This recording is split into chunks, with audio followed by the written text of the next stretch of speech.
Now in production for over 60 years, the iconic Mini has future-proofed itself yet again, this time by going fully electric. And as far as I'm concerned, we have our first official EV hot hatch. There's so much love for the Mini in Ireland. You just have to drive them for a couple of days and you'll get people asking you questions about it, coming over to you when you're parked in the car park. And it feels like the car is going to go on forever. And maybe it will, because now it's fully electric. First thing is there's not much of a grille here because you have this electric little yellow badge, but apart from that, it's pretty much closed up. The headlights of the car, LEDs, very bright, little details with Mini on the side here. And then these optional wheels, because you can get different, more normal Cooper alloy wheels that don't have an actual plug on the side of it. That's what they're meant to be. And they do stand out, but they're kind of cool. Asymmetrical wheels, maybe that's the thing, maybe it'll catch on. You can get yellow mirrors if you like. I think they're nice and black, and like all Minis, because basically this is a Mini that you can just get with an electric engine. You can tailor it the exact same way with packs, black roofs, white roofs, different color roofs. And then your charging port is exactly where you'll put the fuel into a normal Mini. And you have your CCS charging, which you can also use here. So usable power in this car is about 29 kilowatt hours in the battery. And that means you'll get a range, Mini will say over 200 kilometers. It's not. In reality, it's maybe 180 kilometers. But the bonus to that is, with a smaller battery, which is T-shaped across the rear and just through the center tunnel on the car, it means you can charge it fast. You can charge this at home in a wall box with a 7.5 kilowatt charger in about 4 hours. And that's quick by EV standards. So yes, you'll probably have to charge it every second or third day if you're driving this car in a city environment, which is exactly what the Mini is designed for.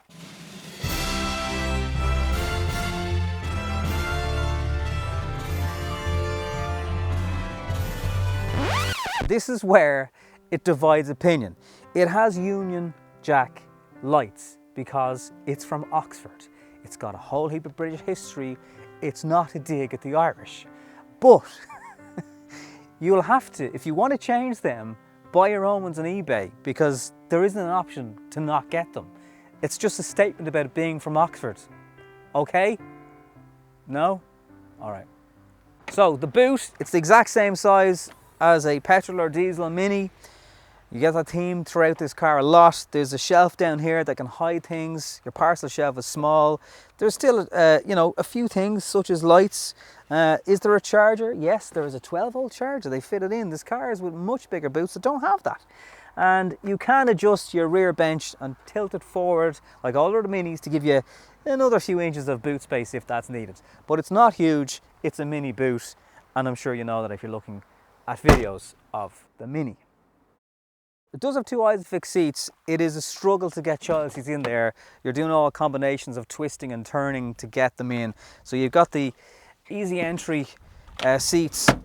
And to be honest with you, for a passenger, it means you can step in reasonably comfortably, get in the back, and like, it's not bad.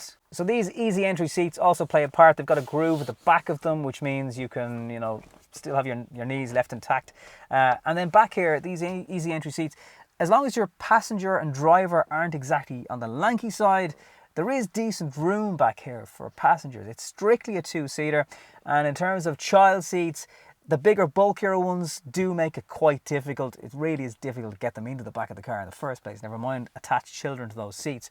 But as long as the child is in a booster or something like that, they'll be fine.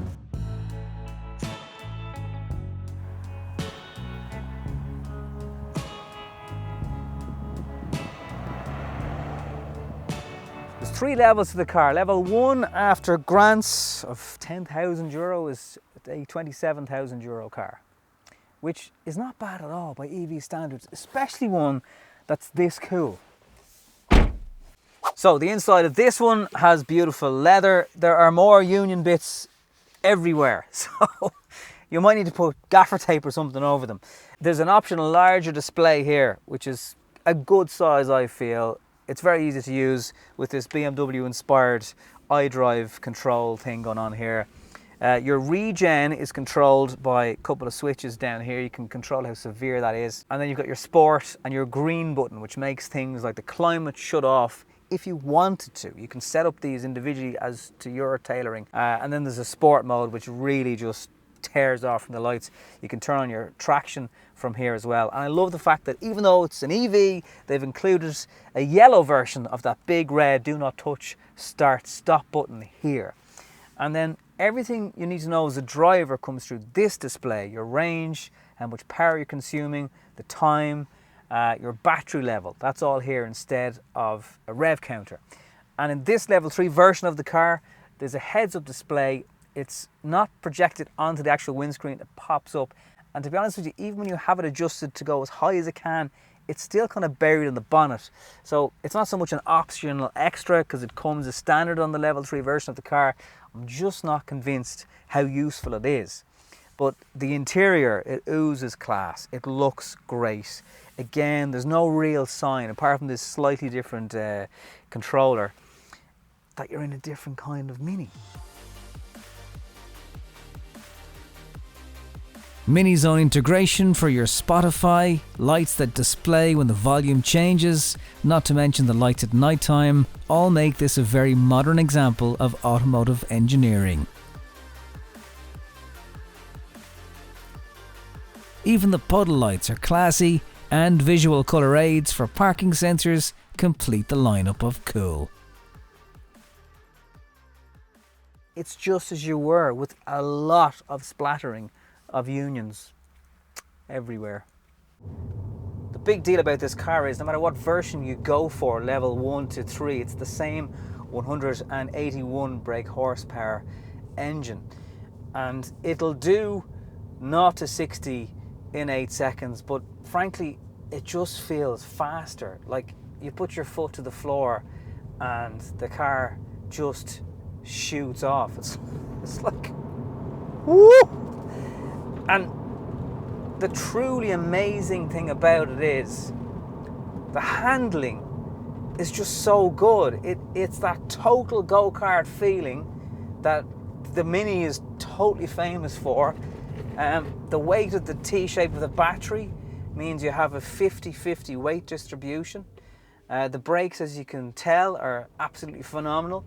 The regen on the more severe setting, your brake lights keep coming on. Now in one sense it's great because it's a true e-pedal style setup. You're on the accelerator as soon as you're off of the car's, you know, really forcefully braking, so you just use it as you actually need to come to a halt, and then you're rarely ever using the actual brake pedal, and that just gets so relaxing. But that go-kart experience, none of it has been lost in Mini having to put batteries into this car. It's just an absolute phenomenal pleasure to drive. Yes, the range is not huge, and you're going to have to charge it more often than many other EVs, and you think of the E208 and cars like that that are in a similar price area, they're just not this much fun. They don't replicate such an icon in the same way, and that's not taking away from how good they are at EV solutions. But this is just the perfect car for twisties, for country roads. You'll use that e-pedal style setup to its total advantage, and you'll plant this car. The road holding on it is truly staggering. It is just a car that wants to go and go, and you really will forget that it's an EV, because it does everything so well. And if everyone was to jump into this car as a first go of an electric vehicle, they'd just sign up. They'd be like, I'm convinced. Where can I order one? And to get one of these for 27 grand, I know this one is nicer. You're going to get your sunroof and your Harman Kardon and upgraded leather, and yes, it feels a bit better. But that's not to say you're going to get an inferior car in a level 1. And it's just so much fun. And that's where you will forgive the range, because if you want a car that really actually excites you and really replicates what this new generation of the Mini has become famous for, then you won't go wrong with this version of it, because it is truly exceptional. Even the ride quality with these bigger alloy wheels is not overly harsh, but it's so tight. Like coming up to a bend here now, not even lifting off, around we go. Like it's just